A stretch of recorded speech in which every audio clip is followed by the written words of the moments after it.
ओम श्री सद्गुरुदेव भगवान की जय गुरुदेव।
सद्गुरुदेव भगवान सद्गुरुशास्त्रे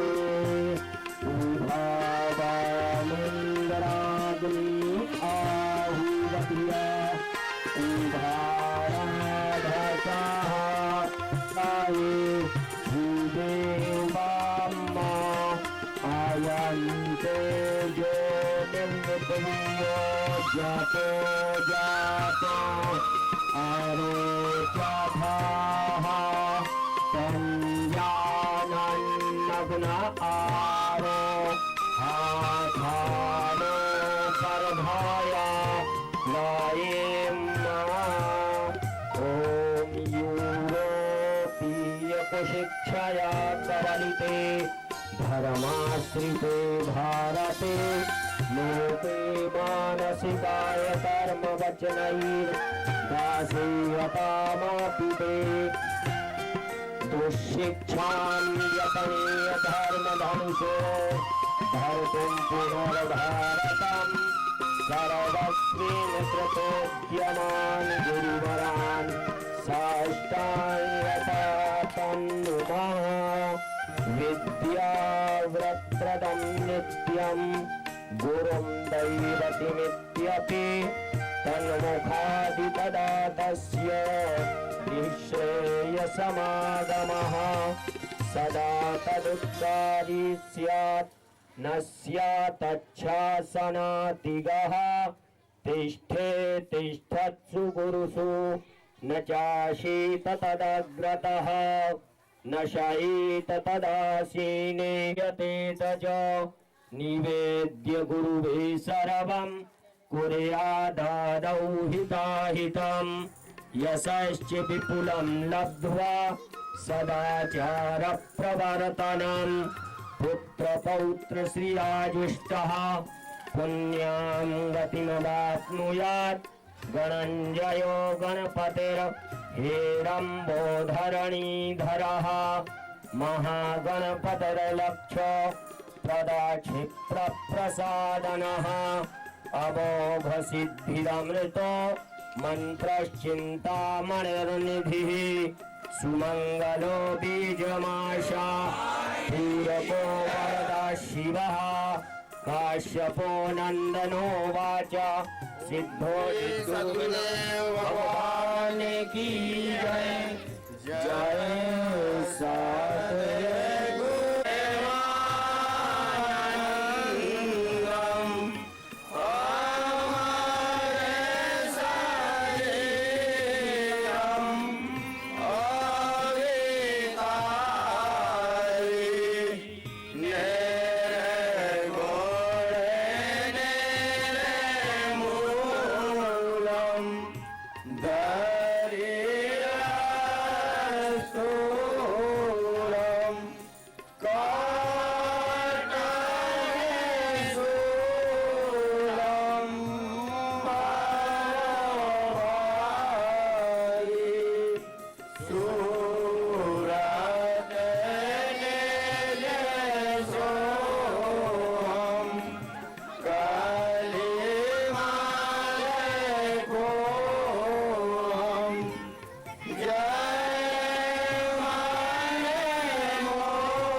वासनाएं कामनाएं भगवान के विरुद्ध भाव अंदर प्रवेश करने लगते हैं तो फिर जय विजय जो है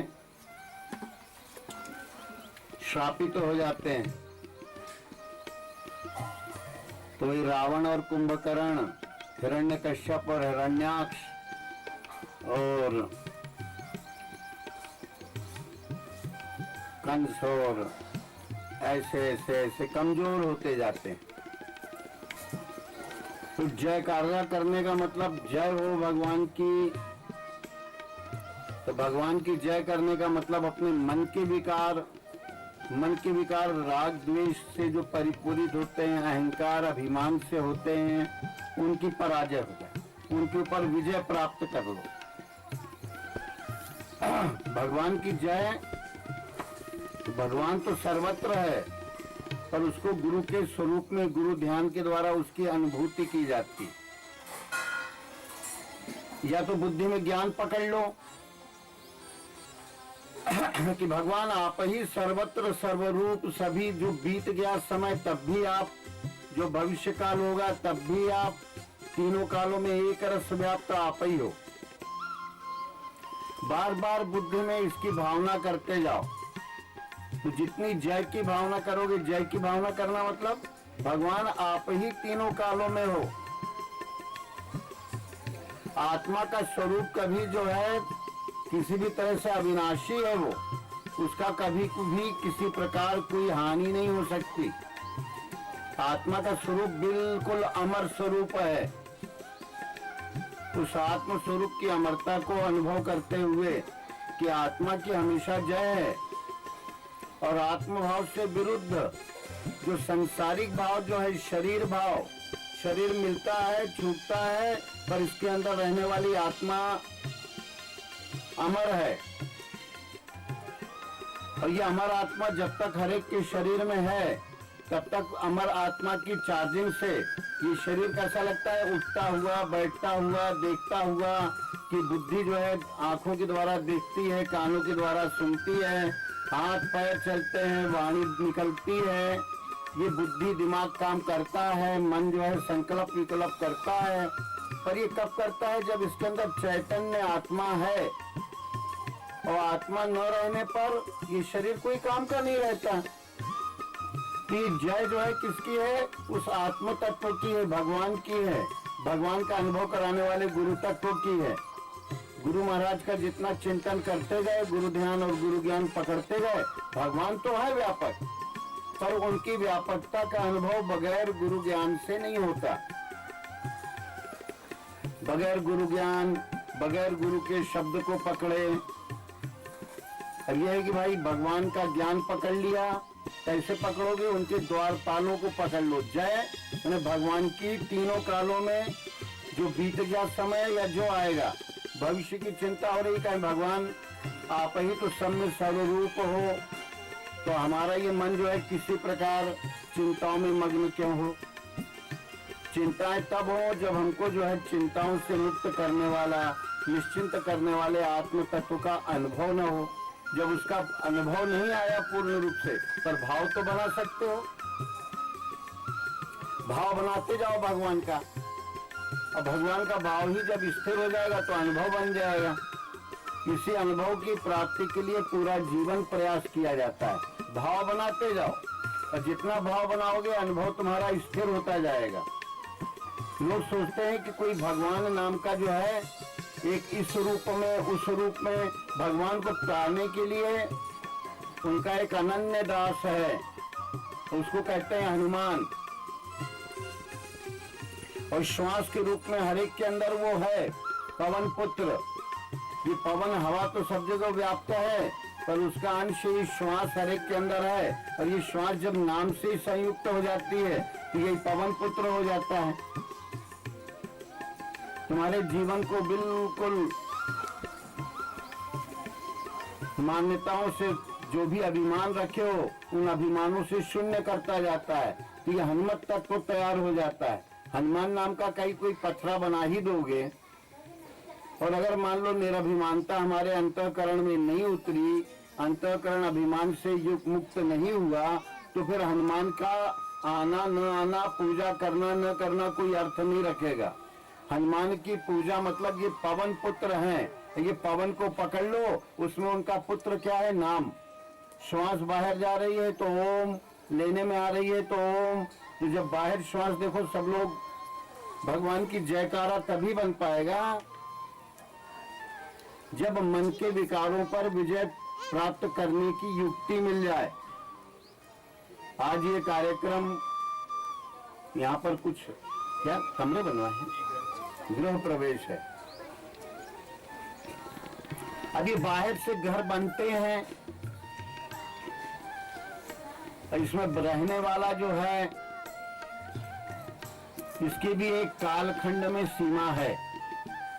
और ये शरीर रूपी घर है, सबको मिला हुआ है कपड़ा, और इसके अंदर रहने वाला भी जो है गृह प्रवेश करता है तीसरे, चौथे, पांचवें महीने में। अलग अलग उसके बारे में वो है। शरीर तो माता पिता के कारण ही बना, और गर्भ काल में जब शरीर रहता है तो उसके अंदर जब वो जीवात्मा प्रवेश करता है तो गृह प्रवेश उसी दिन से चालू हो जाता है। ये मुर्दा फोड़ के यहाँ से घुसता है। अब आत्मा के लिए कोई वैसे वो नहीं है, पर एक प्रतीक रूप में होता है। और यहाँ से घुसता है तो छोटे बच्चों के जो है इधर पर ऐसे ऐसे ऐसे होता रहता है। उसकी सहदान है, पहचान है।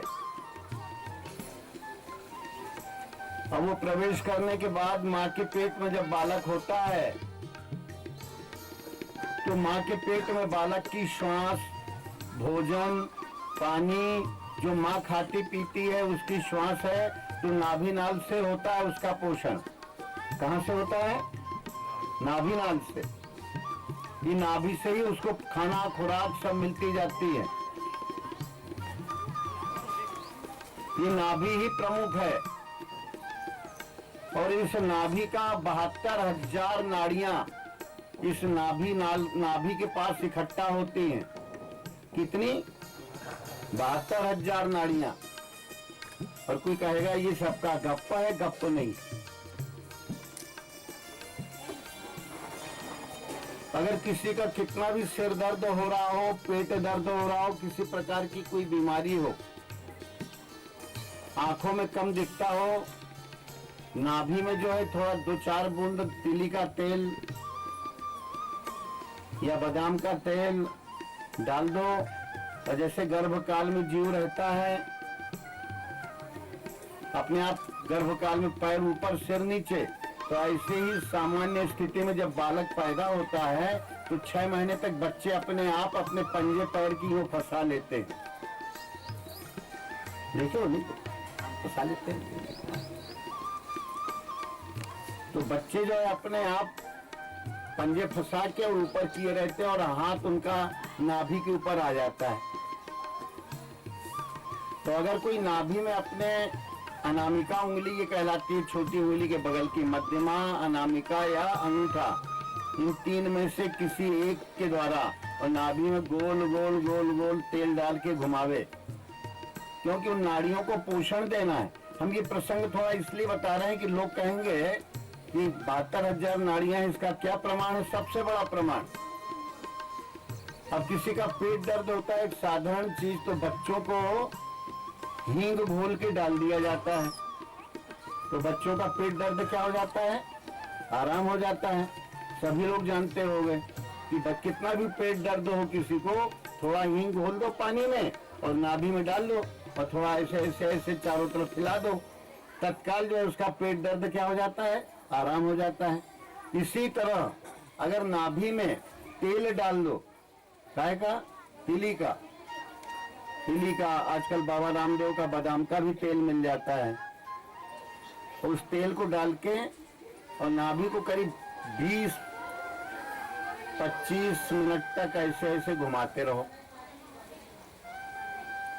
देखोगे कितना भी सिर दर्द हो या आंखों में जलन हो या मुंह में कोई गड़बड़ी हो, कड़वाहट हो, पित्त की गड़बड़ी हो, फेफड़ों में, पेट में, कमर दर्द हो, गठिया हो, माने शरीर में तालू से लेके तलुए तक के रोग, सब में जो है लाभ हो सकता है। आध्यात्मिक लाभ भी होगा और भौतिक लाभ भी हो जाएगा। जब और जब ये घुमाते रहो तो एक काम करो, एक बार ओम की भावना नाभि में करो, एक बार नाक की नोक में, एक बार नाभि में, एक बार नाक की नोक में।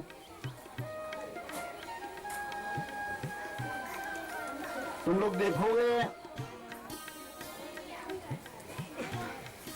कि 15 मिनट 5 मिनट होते होते सिर में गर्मी जो है अशांत हो जाएगी और ठंडक आ जाएगी। 10 मिनट होते होते तुम्हारी आंखों में जो है अपने आप ठंडक आने लगेगी। 15 मिनट होते होते तुम्हारे मुंह में जो तेल डाले हो उस तेल का स्वाद रगड़ यहाँ रहे हो और स्वाद उसका काय में आ जाएगा। हाँ, तुम लोग तो किए हो, आता है कि नहीं पढ़े? है राजन, तुम लोग जितने लोग कर चुके हो आश्रम में, तो तुम लोग कोई भी अपना घर में कहीं भी कर सकते हो। तो जो भी करेगा उसका स्वाद 15 मिनट होते होते यहाँ आ जाएगा। 20 मिनट होते होते छाती और हृदय में जो भी रोग होंगे उनसे तुम्हें मुक्ति मिलने लगेगी। आधा घंटा होते होते माने जो है तुम्हारे कमर दर्द, घुटने का दर्द, गांठों का दर्द, गठिया, ये देखा कि कई केवल यहाँ पर उसकी मर्दन करो। जितना मर्दन करोगे, घुटाई करोगे, तो 72,000 नाड़ियों को वहां पर पोषण मिलता है और शरीर के जितने अंग हैं उन अंगों में वो नाड़ियों का संपर्क है, तो शरीर में स्फूर्ति आ जाती है। कोई भी रोज करके देख सकते हो, कोई सरल क्रिया है, कोई कठिन क्रिया नहीं है। 1000 रोगों की एक प्रकृति ने यहाँ दवा सुझा दी। यहाँ अनुसंधान होता रहा, ये बालक माँ के पेट में होता है तो निश्चिंत रहता है, तो खान पान का थोड़ा संयम रखते हुए और अगर नाभि के प्रति जागृत रहो, क्योंकि जब माँ के पेट में थे तो नाभि से ही भोजन पानी सब होता था, और फिर जब नाभि नाल कटा, गर्भ कोश से बाहर हुए प्लेसेंटा से, तो बालक जो है उसका भोजन पानी खत्म, वो कट जाने से रसद मार्ग कट जाता है, तो बड़ी तेजी से रोने लगता है, करुण क्रंदन करता है। क्रंदन करने के, रोने के कारण प्रकृति उसकी श्वास नाक से चलाने लगती है।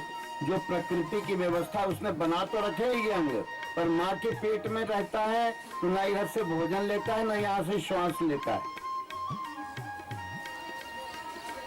जैसे ही माँ के पेट से अलग होता है तो व्याकुलता होती है, तो रोने के कारण उसकी श्वास पहली श्वास लेने में आ जाती है, और रोने का क्रम जो चालू हुआ तो कभी मुंह से रोता है, कभी बाहर से भी रोने लगता है, और जब तक आखिरी श्वास छूट नहीं जाती तब तक मन ही मन रोता ही रहता है। और उस रुलाई को बंद कर दो। एक अपने जीवन में जो भ्रांति है कि तुम शरीर हो, भगवान के पवित्र अंश हो, सब लोग उस भगवान की महिमा का अनुभव करो कि जब तक भगवान का अंश इस शरीर में है तभी तक इस शरीर में और बुद्धि में और मन में जो है चार्जिंग हो रही है, और जब इसके अंदर आत्मा, जीवात्मा, भगवान का अंश अपना कार्य पूरे करके निकल जाता है, तो उसके बाद क्या होता है? ये शरीर कोई काम कर नहीं रहता है। तो महिमा किसकी हुई? उस आत्मा की। उस आत्मा की महिमा को गुरु के ज्ञान से, गुरु के ध्यान से, गुरु के नाम से अनुभव किया जाता है। गुरु का दिया हुआ पवित्र नाम, जिस नाम तो जो आपको बताया कि फिर वो श्वास नाक से जब चलने लगी तो जीव जो है मेहनत पड़ी, पूरे श्वास चलने लगी तो हृदय को ताकत मिली इससे। फिर पूरी क्रियाएं जो एकदम स्तब्ध थी, दिमाग चलने लगा, अब वो मोह ममता में पड़ने लगा। कुछ दिनों पहचानने लगा ये मेरी माँ है, ये मेरे पिता हैं, उसको बताया जाता है ये कक्का है, ये भैया हैं। धीरे धीरे वो शरीर बन जाता है। उसके पहले उसको पूरा शरीर होने का ज्ञान नहीं था, नाभि से सब काम चल रहा था, तो नभवत था, तब तक वो अंतरिक्ष भाव में था। तुम लोगों ने सुना होगा कि भारत ने कल एक बहुत बड़ी यहाँ से जो है उपग्रह भेजा है, बड़ा वजनी, 600 टन से ऊपर, और कहते हैं कि आगे चल के इतने बड़े बड़े वो जो है अभी मंगलयान तक तो भेज चुका है, पर वो अंतरिक्ष में माने रहेगा, पृथ्वी की परिक्रमा में अभी 36,000 किलोमीटर ऊपर उसको स्थिर कर दिया है। जो भेजा जाता है वो ऐसा नहीं कि वो चलता है, वो ऐसे चाल चलता है कि पृथ्वी की कक्षा में, पृथ्वी जैसे जैसे चलेगी वैसे वैसे वो चलेगा।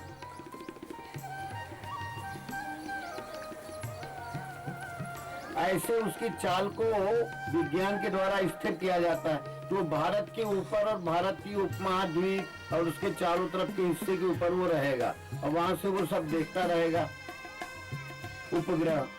और आगे चल करके लोगों को जो है अंतरिक्ष में, भारत वैसे 3 देशों के द्वारा और है, भारत के भी द्वारा जो है लोगों को अंतरिक्ष में ले जाने का जो है विज्ञान प्रकट होगा, संभावनाएं हैं। तो कहने का मतलब ये तो अंतरिक्ष में जब कोई जाता है तो उसको हाथ पैर का वजन कुछ नहीं रह जाता है, वो कोई वहां ऐसे नहीं चल पाएगा। यहाँ चलना चाहेगा यहाँ उड़ जाएगा, भोजन का डब्बा लेगा तो मुंह के पास ले जाना चाहेगा तो कहीं फैल जाएगा। उसका एकदम बिल्कुल अलग विज्ञान होता है। वहां पर जो है गुरुत्वाकर्षण न होने के कारण कोई चीज नीचे नहीं गिरेगी, तो ऐसी होती जाए, फैल जाए, जैली बन जाए। पानी जो है ऐसा नहीं गिरेगा, और अगर मुंह में सटक लगा के नहीं चूसेगा तो कहो पानी ऐसे ही हो जाएगा, क्योंकि नीचे गिरने के लिए कोई आकर्षण नहीं है अंतरिक्ष में। तो अंतरिक्ष भाव माने आत्मा का भाव। आत्म भाव माने जब गहरी नींद में जैसे होते हो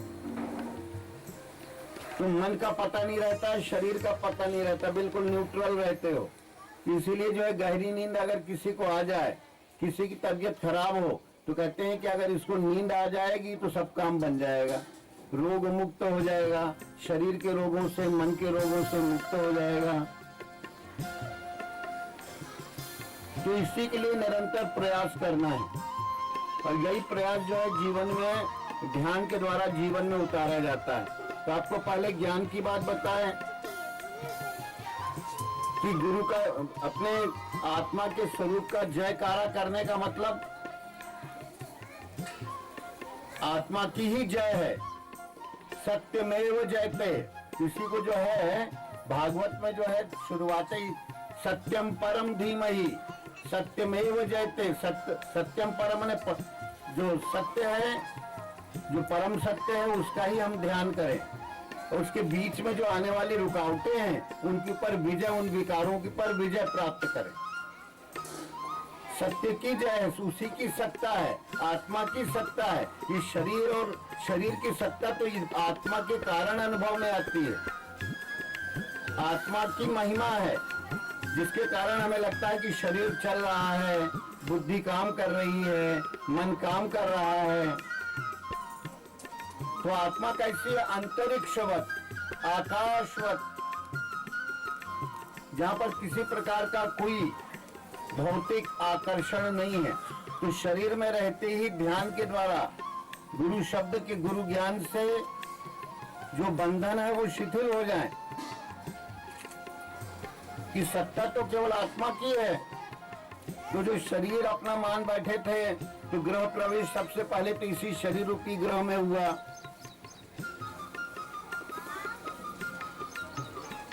इस शरीर को ग्रह कहा गया है।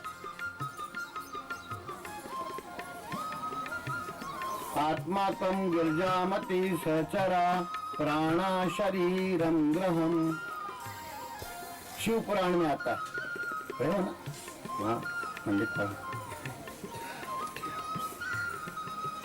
आत्मा तम, तो बुद्धि जो है यही पार्वती है, आत्मा जो है वही शंकर है।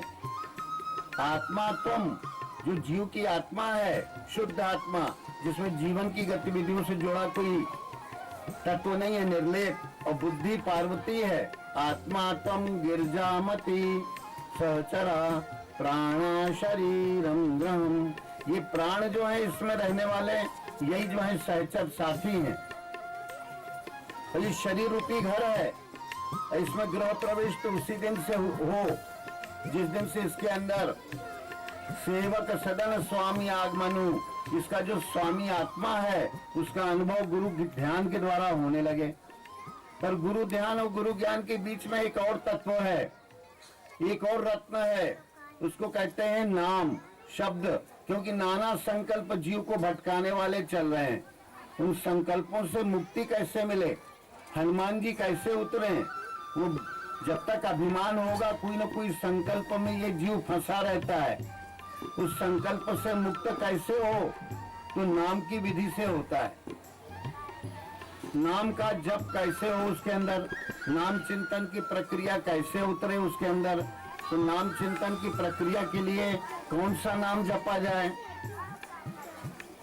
जितने नाम है ये सब नाम कीर्तन के लिए तो ठीक है, हरे राम सीताराम या कोई भी।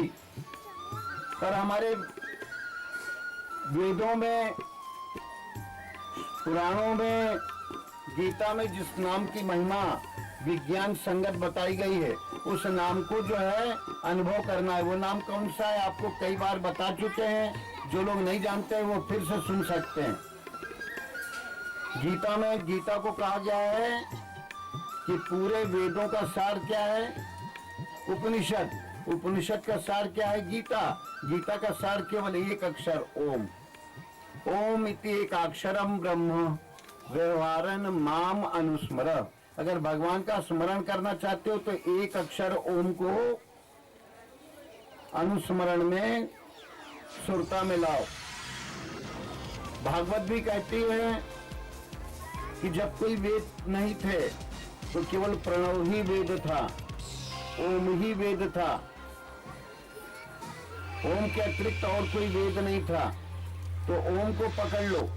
अब ओम को पकड़ा कैसे जाए, ये भी एक प्रश्न है। तो जो अब लोगों को शंका होगी क्या और बहुत से नाम है वो क्या बेकार ही हैं, कीर्तन करने के लिए अच्छे हैं। जैसे आप लोगों को बता चुके हैं कई बार कि ओम नाम क्यों जप में, अनुस्मरण में लाना चाहिए, सुरता में लाना चाहिए। तो उसका प्रैक्टिकल अनुभव आप लोगों को क्रियात्मक कराते हैं। सब लोग रीढ़ की हड्डी सीधी करके बैठ जाओ और अपनी जीभ को नीचे वाले दांत की जड़ में लगा लो। नीचे वाले दांत है उनमें अंदर तरफ से जीभ को लगा लो। देखो कोई नाम निकलता है क्या, कोई नाम नहीं निकले। नाम की अनुभूति जब वाणी विराम पाती है तो नाम निकलता है। आप लोग सब एक साथ जीभ को दांत की जड़ में अंदर तरफ, नीचे तरफ से, अंदर तरफ से लगा ले, नीचे वाले दांत की जड़ में। देखिए वो वाला नाम एक साथ आप सब लोग जो है जब इधर से कहेंगे तो आपके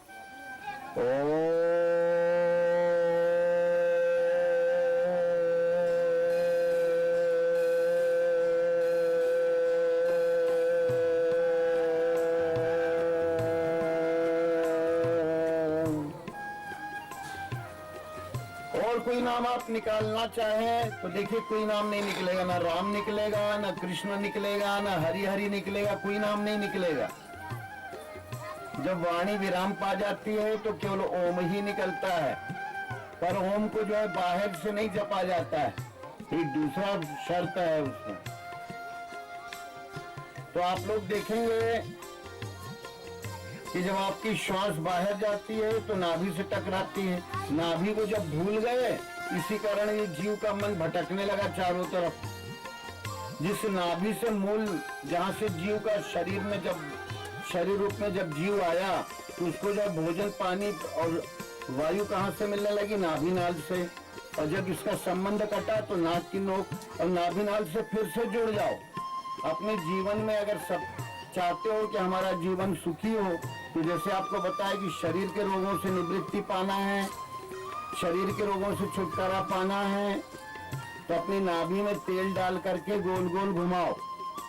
और गोल गोल घुमाने से तुम्हें जितने भी शरीर में रोग होंगे, अगर धैर्य पूर्वक करोगे उन रोगों से मुक्त हो जाओगे, अकेले नाभि में तेल डाल के घुमाने से।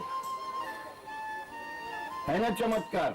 बताई थे कि तेल यहाँ लगाते हो, सिर ठंडा यहाँ होता है, आँख जो है ठंडक यहाँ होती है, नाक की श्वास तुम्हारी अपने आप समरूप में चलने लगती है, जीभ का स्वाद सुधरने लगता है और उसका स्वाद भी तेल का आने लगता है, और फेफड़े ताकतवर हो जाते हैं, हृदय में जो है जो जाम लगा होता है वो सुधरने लगता है, नाभि सुधरने लगती है। आपके शरीर की पूरी क्रियाएं 72,000 नाड़ियां और सूक्ष्म रूप में अगर सुधार करना है तो वो बताने जा रहे हैं कि अगर मन को सुधारना है, ये तो शरीर को सुधारने की क्रिया बताए। मन को सुधारने के लिए आप सब लोग प्रयास पूर्वक धीरे धीरे अपनी श्वास को छोड़ते जाइए।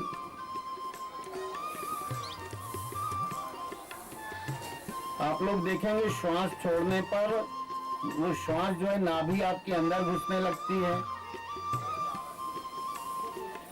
मैंने जब आप श्वास छोड़ते हैं तो नाभि पर उसका दबाव आता है। तो जब आप श्वास लेते हैं, देखिए लेके देखिए, तो नाभि उठने लगती है और श्वास नाक की नोक से टकराती है।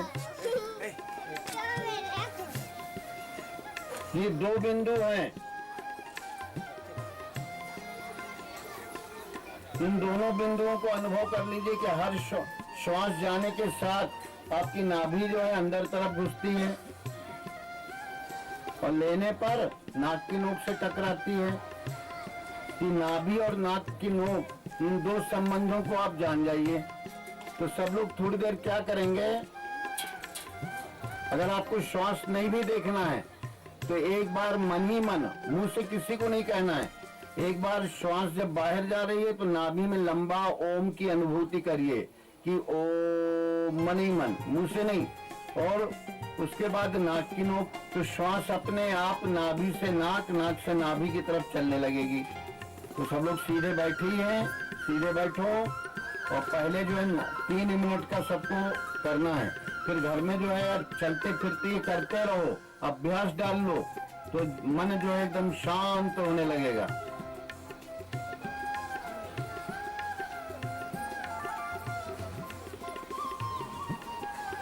एक बार मन को नाभि में ले जाओ तो वहां लंबा ओम, नाक की नोक पर लाओ तो यहाँ लंबा ओम कहो या सुनो, जिससे जैसा बने। दुखांतम निगच्छति, दुख का अंत होने लगता है, दुख के अंत की ओर चल पड़ते हो। दुख का अंत करना है और सुख स्वरूपता, आत्म सुख की अनुभूति प्राप्त करना है। यही जीवन का परम लक्ष्य है। यत्तदग्रे विस्मयो परिणामे अमृतोपमम्। और अभ्यास करने में शुरू में दुखदायी होता है, हर एक को लगता है कि अरे ये काम पड़ा है, वो जब नाम करोगे, नाम चिंतन करोगे, ध्यान करोगे, गुरु के ज्ञान में रमोगे तो उसी समय तुम्हें दुनिया भर के काम याद आ सकते हैं। तो क्यों आते हैं? क्योंकि वो मन की चाल, मन सोचता है कि हमारी चाल क्या बंद ही हो जाएगी। ये मन ही है इंद्र, ये तरह तरह के वहां पर विपत्तियां डालना चाहता है, विघ्न डालना चाहता है। इंद्रियों में श्रेष्ठ ये मन इंद्र है और इसकी इच्छा नहीं होती कि हमारे जो है कारोबार में कमी आ जाए। मन का कारोबार यही है कि दिन भर अपना मन चंचल बना रहे। जब तक नींद ना जाए तब तक मन को विश्राम नहीं है, कुछ न कुछ फालतू की खटपट लगाए रखेगा। इन चिंताओं से निश्चिंत होना है। कहें यदग्रे विस्मयो, शुरू में ये जहर जैसा लगता है अभ्यास, अरे कहाँ से जो है भक्ति की जाए। अब भक्ति के नाम से लोग सोचते हैं एक क्षण कोई मूर्ति हो, उसके अंदर 4 फूल चढ़ा दें और ऊपर से पानी डाल दें और कोई स्तुति गा दें, जय हनुमान ज्ञान गुण सागर, जय कपिस्ती लोग। अरे भाई, हनुमान जो है क्या है, चाल, ईश्वर की ओर चाल हो जाए तुम्हारी, चाल ईशा। तो ये कलयुग जो है ये चाहेगा कि कभी भी कोई भगवान के नाम और ध्यान की ओर प्रवृत्ति न कर पाए। हमेशा वो चाहेगा, माया चाहेगी कि हमारी चक्की चलाओ। माया की चक्की कैसे होगी? मन तुम्हें जैसे नचाएगा नाचोगे। पर और अब निश्चय करो कि तत्सुखम सात्विकम प्रोक्त आत्म तो आत्मबुद्धि प्रसादजम। जैसे जैसे आत्मनिश्चय की बुद्धि होती, आत्मबुद्धि होती जाती है, भगवान की कृपा, प्रसाद, प्रसन्नता उतरती जाती है। अगर भगवान की प्रसन्नता चाहते तो सब लोग हैं कि हमारे ऊपर भगवान की कृपा उतर जाए। अरे भाई, उसके लिए गुरु नाम में भी तो ढलना पड़ेगा ना। जो नाम दिया गया, जो शब्द पाए, सार नाम, सत्य नाम, आदि नाम, उस नाम की चिंतन की प्रक्रिया में आ जाओ। चाहते तो सुख हो, ये चंचल मन जो है बालकों की तरह होता है, चंचल बना रहना चाहता है, एक क्षण के लिए स्थिर नहीं होना चाहता। चंचल मन की चालें अलग होती हैं। चंचल मन जो है स्थिर होने के लिए उसको लगता बड़ी दिक्कत जाती है। बच्चों को कह दो एक जगह बैठो, उसका साक्षात नमूना है कि मन एकदम चंचल है उसका। तो मन के साथ साथ शरीर भी चंचल है। शरीर और मन एक रूप तद्रूप हो गया है, तो वो उसको उठना बैठना बड़ी भारी फांसी होती है। और अगर कोई बच्चा बैठा हुआ है तो समझ लो ये पूर्व जन्म का कोई बड़ा भारी पुण्य इसका साथ दे रहा है। ये तो मन तो चंचलता वाला है ही है, और चंचलता से मुक्ति पाना है, और चंचलता से मुक्ति पाना साधना है, और चंचलता में लगे रहना ये तुम्हारे मन का बंधन है। ये बंधन जो है जीव को जो है क्या करता है, बांधता है और फिर उसकी कुटाई करता है, दुख में डालता है। और चाहते सब लोगों की कृपा उतर आए। तत्सुखम सात्विकम प्रोक्त आत्मबुद्धि प्रसादजम। आत्मबुद्धि न बनाओ और दुनियादारी में बुद्धि को दौड़ाओ और कहो हमारे पर कृपा प्रसाद उतर आवे। कैसे होगा? अभ्यास करो, रोज अभ्यास डालो, क्योंकि सब लोग सुख चाहते हो, सुख की सबको इच्छा है, पर वो सुख मिले कैसे? सुख मिलने का रास्ता क्या है? जो रास्ता भी तुम लोगों को बताया जा रहा है कि ये गृह प्रवेश, ये शरीर रूपी घर है, इसमें आत्मा जो है वो तुम्हारी, और जिसकी सत्ता से शरीर की चालें बुद्धि को जो है चार्जिंग हो रही है, तो चार्जिंग का दुरुपयोग कर रहे हो अभी। जहां पर भी देखो कि भगवान आपकी सृष्टि आप ही की बनाई हुई है, और जहां तक है वो आपके अतिरिक्त तो कोई है ही नहीं। आप ही सबके सृष्टा हो, सृजनहार हो। तो भगवान ने तो सब कुछ बनाया, पर जीव ने एक बड़ी गलत चीज बना दी। जीव का कहता है कि हे भगवान, हमारी जो है 1 अरब रुपए की, 1 करोड़ रुपए की कहीं से हमें जुगाड़ बना दो, कहीं हड़ा गड़ा खोदने में आ जाए, हम 1 लाख का तुम्हारे नाम से कुछ कर देंगे, तुम्हारी चीज तुम्ही को जो है मार देंगे। ये अहंकार से निकलता है। अरे आप ही का तो है भगवान, सब हमारा है क्या है यहाँ? तो जीव ने क्या बनाया? अहंकार। जीव धर्म अहिमिति अभिमाना, हर्ष विषाद शोक अज्ञाना। जीव का धर्म क्या है? अभिमान करना। और भगवान का धर्म क्या है? निरभिमान करना। भगवान सबको जो है निरभिमान बनाते हैं। उस निरभिमान बनने की युक्ति का नाम है नाम। भगवान का नाम लो, अपना नाम भूल जाओ। लोग कहते हैं हमारा नाम हो जाए, ये अभिमान के कारण सोचते हैं।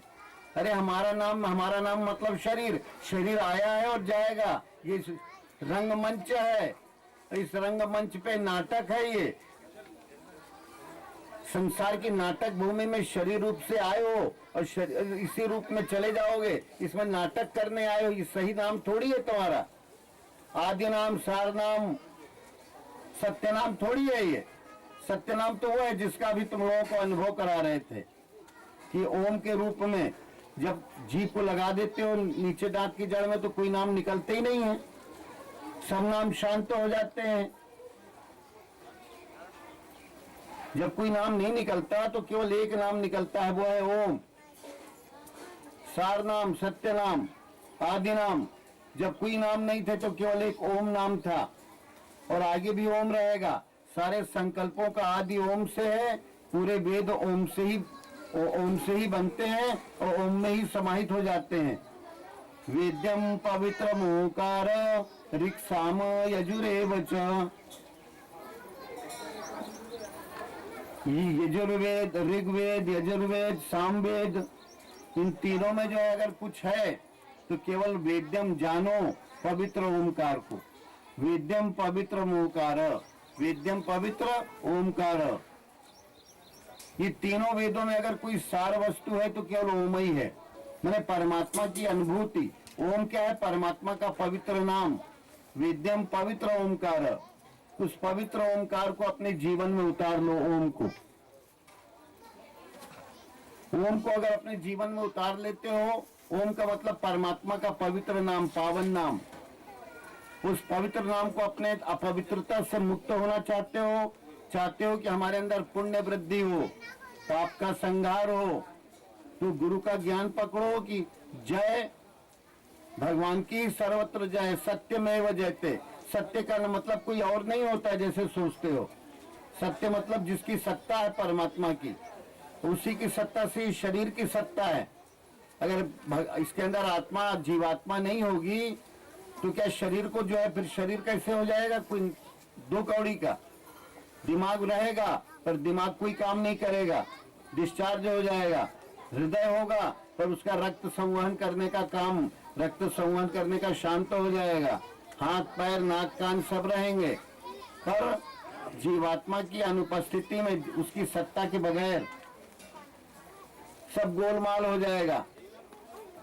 तो ये सत्य की ही जय होती है। ये असत्य रूप जो शरीर है, शरीर प्रमुख नहीं है, घर प्रमुख नहीं है। इस घर में रहने वाला जो है घर स्वामी, वो प्रमुख है। उस स्वामी की पहचान कर लो, उस आत्मसत्ता की, गुरु सत्ता की पहचान कर लो। जो यज्ञ हवन किए जाते हैं उसका मतलब यही है कि अधियज्ञम अहमेवात्र। गीता में गुरु रूप में श्री कृष्ण कहते हैं कि मैं ही यज्ञ की अधिकता हूं और मुझ में ही जितने नाशवान पदार्थों के भाव तुम्हारे चित्त में उठते हैं, भूत भावोद्भव कर विसर्ग कर्म संगीत, उनका विसर्जन कर दो। यही कर्म है। यज्ञ कर्म क्या है?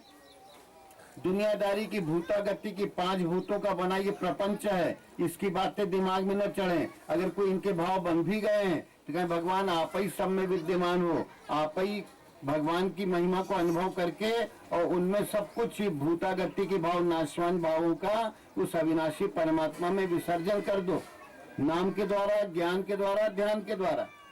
तभी आपको बता रहे थे कि आत्मा राम का जो पक्का दूत है, रामदूत, उसको क्या कहते हैं? हनुमान। उसको क्या कहते हैं? पवन पुत्र। और पवन क्या है? तुम्हारी शरीर में श्वासा चल रही है। ये श्वासा जब नाम से जुड़ जाती है, जब तक नाम नहीं है तब तक श्वास तो है पर नाम नहीं है। नाम आ गया, भगवान का नाम आ गया तो हमारा नाम हो, ऐसा जो व्यक्ति सोचता है ये अभिमान चला गया। जीव का यही तो जड़ है। जीव और शिव में क्या अंतर है? ये जीव जो है जीवन की गतिविधियों में अहंकार किए रहता है, और जबकि सत्ता परमात्मा की, सत्य में वो जैसे उस सत्य स्वरूप परमात्मा के कारण शरीर चल रहा है, बुद्धि में निश्चय हो रहा है इधर उधर। पर अगर गुरु की कृपा हो गई तो समझ में आने लगता है कि कौन सा ज्ञान पकड़ना है, और जिस ज्ञान को पकड़ना है उस ज्ञान को ठोस रूप में पकड़ो। ये नहीं कि क्षण बुद्धिया हो जाओ, क्षण बुद्धि वाले मत हो। अपनी बुद्धि को जो है संभालो, निश्चय कर लो। बरऊ शंभु न तो रहूं कुमारी, जन्म कोटि लग रगड़ हमारी। ये बुद्धि रूपी पार्वती निश्चय कर लेती है कि अगर वर्ण करेंगे तो उस आत्म तत्व का ही करेंगे, नहीं तो किसी चीज का वर्ण नहीं करेंगे। ऐसा निश्चय दृढ़ होना चाहिए। जिसके अंदर दृढ़ निश्चय नहीं होता उसके अंदर जो है गुरु का ज्ञान नहीं बैठता है, और गुरु के ज्ञान को बैठाने के लिए फिर तपस्या करना होती है। तो तपस्या क्या है? कई संकल्प जो उठते रहते हैं दुनियादारी के दिमाग में, और वो शब्द रूप में कोई न कोई गूंजते रहते हैं। उन सारे शब्दों को भगवान के नामों में ढाल दो। और वो नाम क्या है? वो आपको बताए कि श्वास बाहर जा रही है तो नाभि में टकराएगी। हर श्वास जो बाहर जाती है वो नाभि में टकराती है, तो वहां पर ओम की ध्वनि सुनो। जब श्वास लेने में आती है तो नाक की नोक से टकराती है, वहां ओम की ध्वनि सुनो। देखो सब लोग 3 मिनट श्वास को देखो कि श्वास बाहर जा रही है तो नाभि से टकरा रही है, वहां ओम की ध्वनि फिर से देखना है। अभी 3 मिनट वैसे देखे थे नाम रूप में। इस समय केवल श्वास के द्वारा नाम को अनुभव करो, तो पवन पुत्र हनुमान तुम्हारे अंदर जागृत होके और आत्मा राम का राम काज सब करियो। तो तुम बल बुद्धि निदान, जिसकी श्वास में नाम चल जाता है, नाम जो है उसका क्या हो जाता है, उसमें जो है फीड हो जाता है अच्छी तरह से, और अच्छी तरह से श्वास नाम संयुक्त हो जाती है। जो तद बुद्धि तदात्मान, तो उसकी प्राण जो है, प्राण भी उसी के अनुसार डल जाए। मच्चित्तो मद्गत प्राण बोधयंत परस्परम, तो उसकी स्मृति, उसकी श्वास, मद्गत प्राण, उसकी श्वास या प्राणपान की क्रिया वो भी भगवान के नाम में जुड़ जाती है। मच्चित्त मद्गत प्राण बोधयंत परस्परम, तो अपनी श्वास को देखो और उसमें नाम डाला हुआ देखो। हर एक की श्वास बाहर जा रही है तो उसमें ओम की ध्वनि नाभि तक सुनते जाओ। लेने में आ रही है तो नाभि से उठ करके वो श्वास नाक की नोक तक आ रही है, उसमें ओम की ध्वनि सुनो। ये पवन पुत्र हनुमान तुम्हारे अंदर जाग गए, ये प्राणों में, पवन में वो नाम आ गया, यही भगवान का दूत है। और जिसके अंदर रामदूत आ गया उसको फिर निर्भयता आ जाती है।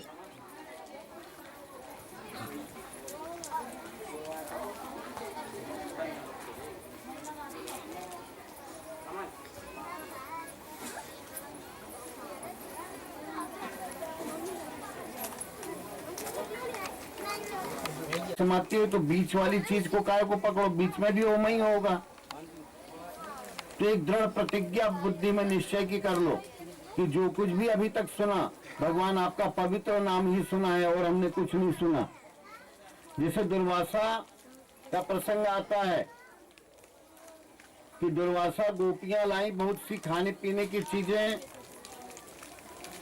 गोपियों को जमुना की इस पार से उस पार जाना था, बहुत बड़ी हुई थी। तो गोपियों ने कहा कि कैसे पार जाएं, और उस पार दुर्वासा जी थे। उनको एकादशी पूरी हो गई थी, द्वादशी का पारण करना था, छकन तो होना थी। जैसे कल भीमसेनी एकादशी थी, कुछ लोग चाहे व्रत रहे हो, कोई कहो तुम भी रहे, हाँ तो आज छकन कर लेना, द्वादशी का पारण कर लेना। कुछ लोग रहे होंगे, और कोई वैसे भी रहा, निर्जला भी रहा रे, और कोई निर्जला भी रहा होगा। तुम तो नहीं रहे निर्जला, हाँ पंडित ने तुम चुप देते। तो परमात्मा का पवित्र नाम ओम जो है, उसकी जिद्द कर लो, निश्चय कर लो कि जो भी हम सुन चुके वो ओम ही सुने। एकादशी एक व्रत, एक दशा बनी रहे हमारी, परमात्मा में प्रवाहित मन बना रहे, परमात्मा का ही नाम स्मरण करने वाला मन बना रहे, ये एकादशी। बाहर से एकादशी बनाना एक चीज, अंदर की एकादशी माने एक ही दशा बनी रहे जीव के अंदर। गोस्वामी जी कहते हैं एकादशी एक मन, एक दिशा बनी रहे, एक ही दशा बनी रहे मन की, नाम चिंतन में, इसको एकादशी कहते हैं। और एकादशी का उल्टा क्या होता है? प्रदोष काल। प्रदोष काल का मतलब दूसरों के दोषों का दर्शन करना। तो हमेशा दूसरों के दोष देखते रहो, इसको क्या कहते हैं? प्रदोष काल। और प्रदोष काल में क्या बनता है? हाँ, प्रदोष काल में क्या बनता है? रावण के दल को ताकत कैसे मिलती है? रामायण अगर तुम लोगों ने पढ़ी हो तो उसमें आता है कि रावण का दल प्रदोष काल जातुधान, जातु धान प्रदोष बल पाई और चले करत दश शीश दुहाई। अगर प्रदोष काल माने परदोष दर्शन, दूसरे की निंदा करने में कितना मजा आता है, दूसरे की निंदा सुनने में कितना मजा आता है। जब राक्षस हमारे बुद्धि में भरे होते हैं ना, तो दूसरे की निंदा करना और दूसरे की निंदा सुनना बड़ा अच्छा लगता है, क्योंकि राक्षस लोग वहां बल लगाए हुए हैं। राक्षस लोग जब दमदार होते हैं तो जात उधान प्रदोष बल पाई और चले करत दस शीश दुहाई। रावण की दुहाई कर देते हैं राम, फिर दुहाई राम की, आत्मा राम की सत्ता, सत्य में वो जयते नहीं रह जाता, असत्य में वो जयते। जब दूसरे के दोष देखना और दूसरे के दोष सुनना यही जीवन का लक्ष्य बन जाता है, तो जान लो कि यहाँ पर जो है रावण का राज्य बड़े उग्र रूप में है। रावण राज्य की महिमा हर एक के हृदय में रामचरित्र मानस नहीं है, रावण चरित्र मानस है।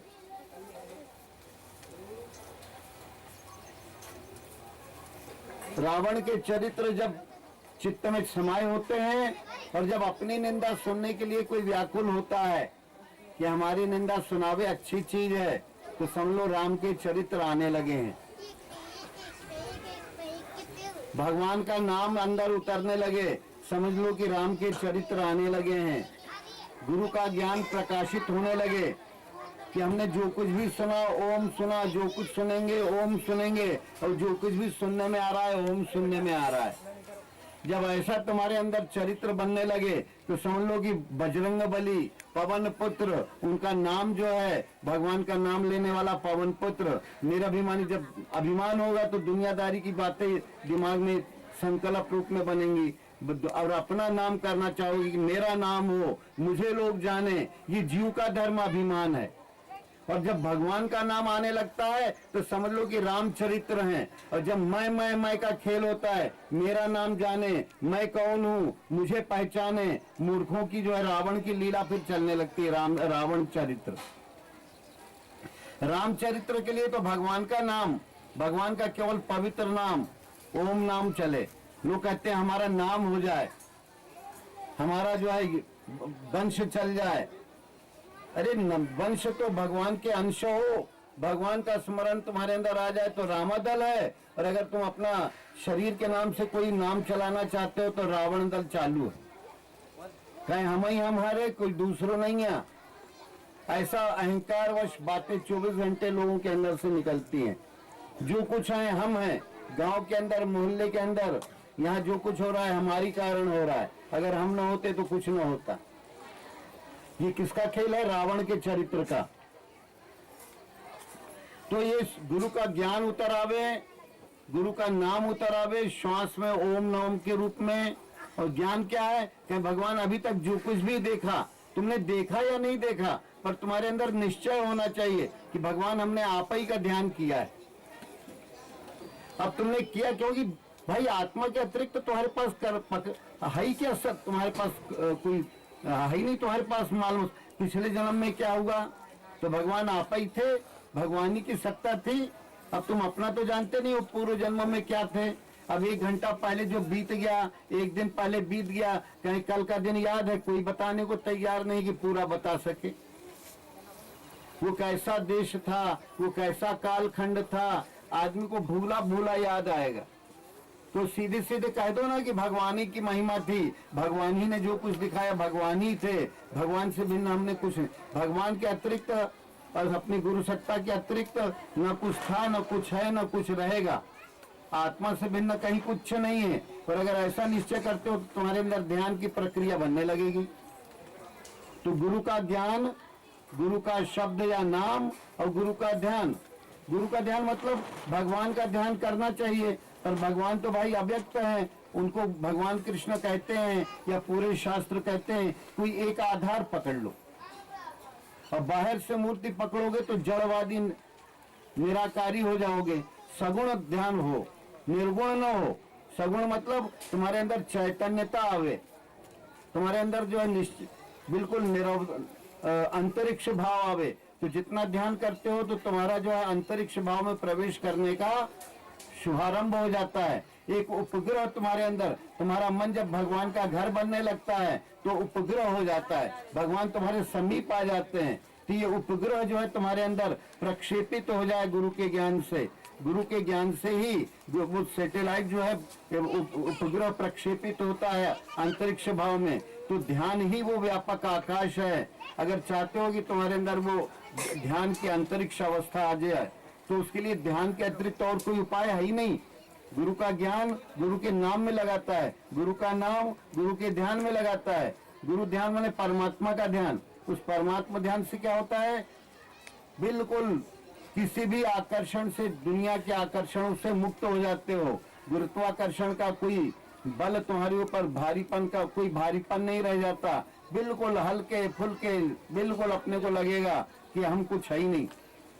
तो भगवान का जब सत्ता अनुभव में आने लगती है, भगवान का जो है नाम अनुभव में आने लगता है और भगवान का ध्यान, तो ये तीन रत्नों को पकड़ लो। ये तीन रत्न जीवन के उद्धार के मूल मंत्र हैं, ज्ञान, नाम और ध्यान।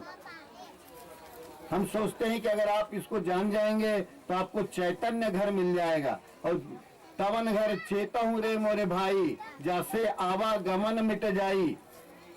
तो वो चैतन्य घर जिसको मिल गया, चिदानंदमय देह तुम्हारी, तो उनके मनोविकारों का अंत हो गया, वो निर्विकारता को प्राप्त हो जाएगा। इसी विश्वास के साथ कि आप सभी लोग उन तीनों रत्नों को पकड़ करके, इन तीनों रत्नों को धारण कर करके और अपने जीवन को मोक्ष मार्ग की ओर ले जाओगे। आप सभी का जो है आए हो तो ये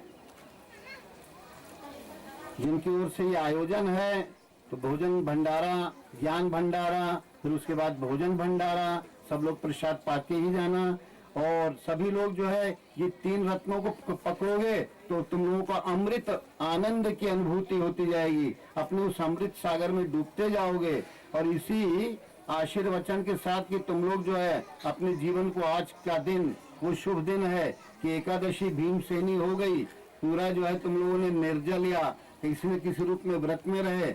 आज अपने व्रत, अपनी वृत्ति को उस ब्राह्मी वृत्ति में ढाल लो और आज के बाद अपने जीवन को पूर्ण अमृत में जीवन जियो। बोलो सदगुरुदेव भगवान की जय। हाँ, कुछ माइक अगर न काम कर रहे हो तो उनको भी चार्ज कर लो। बोलो सदगुरुदेव भगवान की जय। बोलो सदगुरुदेव भगवान की जय।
वो सफेद सफेद ये है क्या माँ?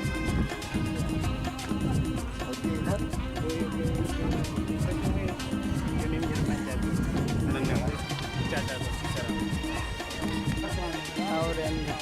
टावर मंदिर का क्या रास्ता है? दो मंदिर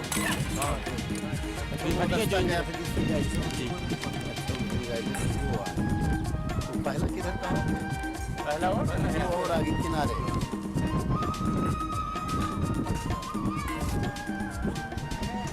आम में कुछ लगे हैं ज्यादा झड़ा नहीं हुआ मार तो हुई है क्या ये पत्तों में तक उसकी मार आ रही है मैदाना में और कम बचते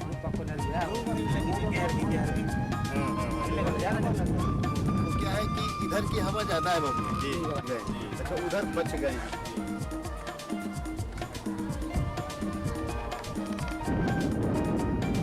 खुला है एकदम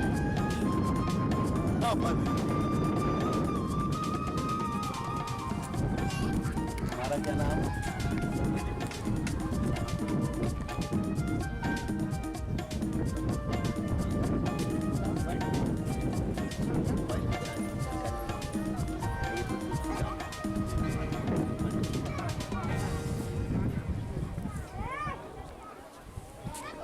इसकी वाली गाड़ी